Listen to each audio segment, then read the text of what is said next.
बिहार के जमुई जिले में हाल ही में एक ऐसी प्रेम कहानी सामने आई जो किसी फिल्मी पटकथा से कम नहीं लगती।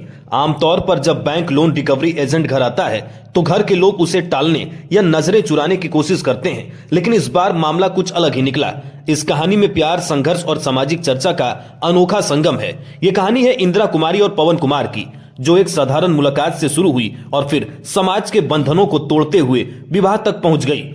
जमुई जिले के लछुआड़ थाना क्षेत्र के जाजल गांव निवासी पवन कुमार, जो एक बैंक में लोन रिकवरी एजेंट के तौर पर काम करता था, अपनी रोजमर्रा की ड्यूटी निभा रहा था। बैंक से लोन लेने वाले लोगों से पैसे वसूलना उनकी जिम्मेदारी थी। इसी काम के सिलसिले में उसकी मुलाकात सोना थाना क्षेत्र के कर्माटांड़ गांव की रहने वाली इंदिरा कुमारी से हुई। इंदिरा की शादी लगभग 1.5 साल पहले पिंटू शर्मा के बेटे से हुई थी, लेकिन उसकी शादीशुदा जिंदगी वैसी नहीं थी जैसी उसने सपनों में सोची थी। उसका पति शराब के नशे में अक्सर उसके साथ मारपीट और दुर्व्यवहार करता था। इंदिरा ने कई बार अपने हालात सुधारने की कोशिश की, लेकिन हर बार उसे दर्द और निराशा ही मिली।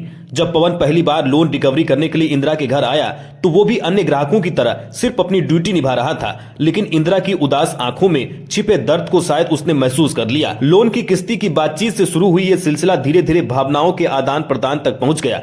पवन जब भी इंदिरा के घर जाता उसकी बातचीत लंबी होने लगी। शुरुआत में ये केवल औपचारिक बातें थी, लेकिन धीरे धीरे दोनों के बीच एक अलग तरह का रिश्ता बनने लगा। इंदिरा को पवन में सुरक्षा और अपनापन दिखने लगा, जो उसे उसके पति में कभी नहीं मिला। वहीं पवन को इंदिरा की तकलीफों से हमदर्दी हो गई। समाज में ऐसी कहानियां आम नहीं होती। इंदिरा की शादीशुदा जिंदगी जहन्नुम बन चुकी थी और पवन अब उसके लिए एक नई रोशनी जैसा था। जब इंदिरा ने देखा कि उसका पति कभी नहीं बदलेगा तो उसने अपनी तकदीर खुद लिखने का फैसला कर दिया। एक दिन उसने हिम्मत जुटाई और अपने पुराने जीवन को हमेशा के लिए छोड़ने का निश्चय किया। इंदिरा ने अपने पति पवन के साथ घर छोड़ दिया और एक नई जिंदगी की तलाश में निकल पड़ी।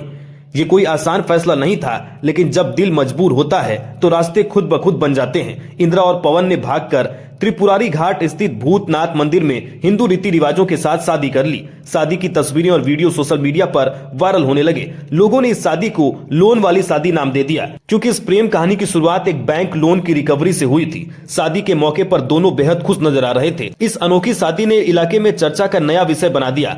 कुछ लोगों ने इसे सच्चे प्यार की जीत बताया। इंदिरा और पवन की शादी पूरी तरह से कानूनी थी और दोनों ही बालिग थे, इसलिए समाज की मिलीजुली प्रतिक्रियाओं के बावजूद उन्होंने अपने प्यार को समाज की मंजूरी से ज्यादा अहमियत दी। अब जब इंदिरा और पवन ने शादी कर ली है तो उसके सामने एक नई जिंदगी की शुरुआत है। ये रिश्ता आगे कैसे रहेगा ये तो समय ही बताएगा, लेकिन एक बात तो तय है, इन्होंने अपनी जिंदगी अपने तरीके से जीने का साहस दिखाया।